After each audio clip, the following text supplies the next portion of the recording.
is Unit 8, Lesson 5. And the good news about this lesson is that most of you already know how to do this lesson. We're still going to be factoring, but we're going to be factoring when our a value is not a 1. So if we look at the standard form for a quadratic equation, last class we always had a 1 right here. The only difference between that class and this class is that we're going to be working with larger numbers. Also, if you notice at the top of your note sheet, it reminds you that it's very important that you factor out a greatest common factor first. If you can take something out of all of these equations, make sure you do that. So, first thing, this is in standard form, so we don't have to move anything around. The next thing, we want to see if there's a number that we can pull out of all of these. And in this case, we can pull a 3 out of all of these. So we can divide all of this by 3. So our greatest common factor is 3. So 3 divided by 3, x just leaves me with this x squared. 9 divided by 3 leaves me with a 3x. Negative 12 divided by 3 leaves me with a negative 4. And so that's our new equation. And now we can go ahead and factor this just like we had done before. So we take a, which is 1, times negative 4, which leaves me with a negative 4. So our factors of negative 4 would be 1 and 4. 2 times 2. We want it to be 3, and we know one of them has to be negative. In this case, if I take 4 times negative 1, I get negative 4. And if I take 4 minus 1, I get a 3. So I'm going to go ahead and replace that in the equation. So we have x squared plus 4x minus 1x minus 4. So this feels exactly like what you just did last class. And it actually is. So now we can actually add a parentheses here and pull numbers out. This 3, we can save it for down here. Okay? So I can pull an x out of this. And I can pull a negative 1 out of this. Still equaling 0. Notice how we have the exact same thing in the parentheses. We can create another equation with x minus 1 here. And x plus 4, still going to equal 0. And I actually brought this 3 a little bit too far down. It's going to go right here. So now we can set all of these equal to 0. 3 does not equal 0. So we're not going to do anything with that. We can take x minus 1 and set it equal to 0, and x plus 4 and set it equal to 0.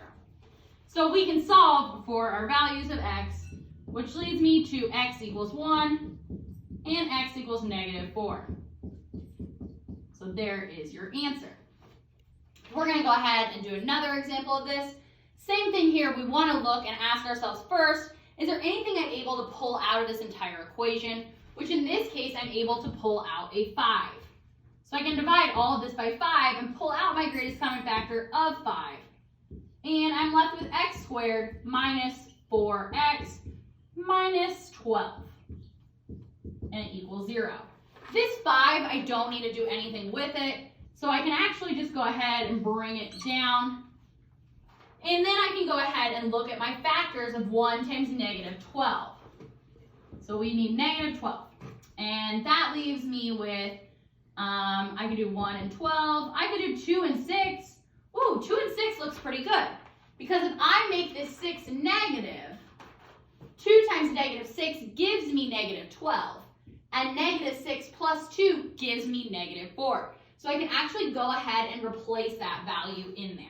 So I'm going to be left with x squared minus 6x plus 2x minus 12.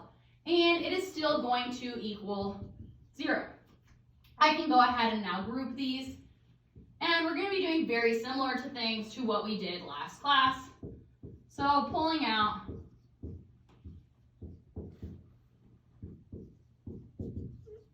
what we notice here is in both of the parentheses, we have the exact same thing. So this can become one equation, and this can become our other equation, still equaling 0. So we have this 5 up here, which we know does not equal 0, so there's nothing we can do with that. And we can set both of these equations equal to 0. So x equals 2, negative 2, sorry, and x equals 6. So in total, we end up with this. All right? So that's what happens when something's in standard form and we can pull out a greatest common factor. But what happens if we can't pull out a greatest common factor? We're going to still do the exact same thing. We're just going to be looking at something with larger numbers. So on example 3, there's nothing I can pull out of all of these.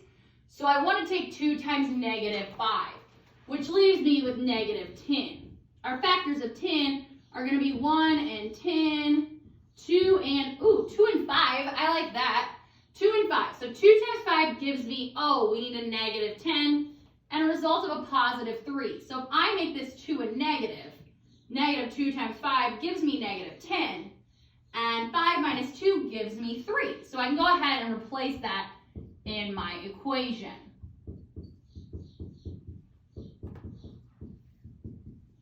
And then we're going to go ahead and group. So this very first one, I can pull out an x, and I'm left with 2x plus 5.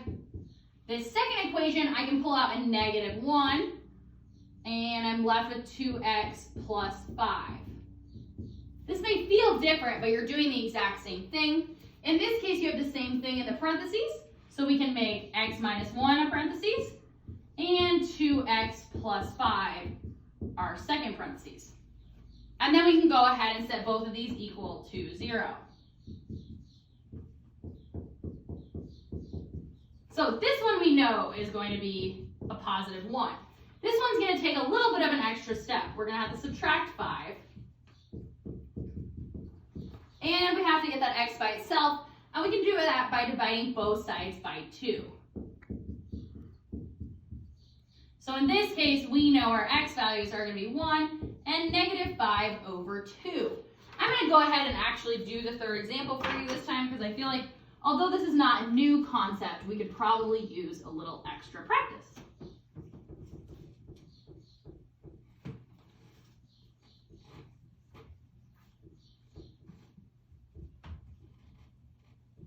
So we're now looking at question number 4. And question number 4 is in fact already in standard form. And there's actually nothing that we can pull out of this. So therefore we can take 8 times 5. So 8 times 5 gives me 40. And we need the factors of 40. So we have 1 and 40. 2 and 20. That was an easy one. Because look at this. These multiply together to be +40. But we need a -22. If I make both of these negative, -2 times -20 would give me a +40. And -2 plus -20 would give me a -22. So we can go ahead and replace that in our equation.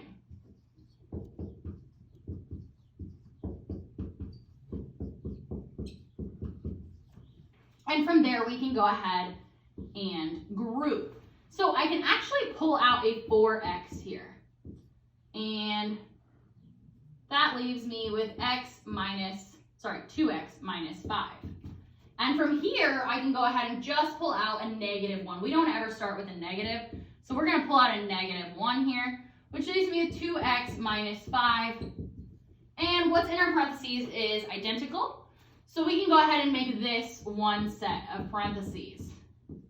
And we can make this our second set. Okay. And like we did before, we can set both of these equal to 0. And we can solve.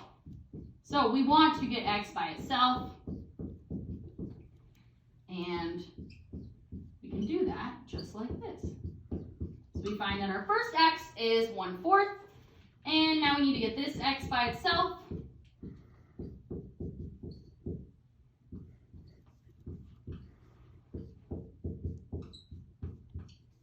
And so we know that our x values are going to be 1/4 and 5/2. So this is where the parabola is going to be hitting the x-axis right here at your zeros.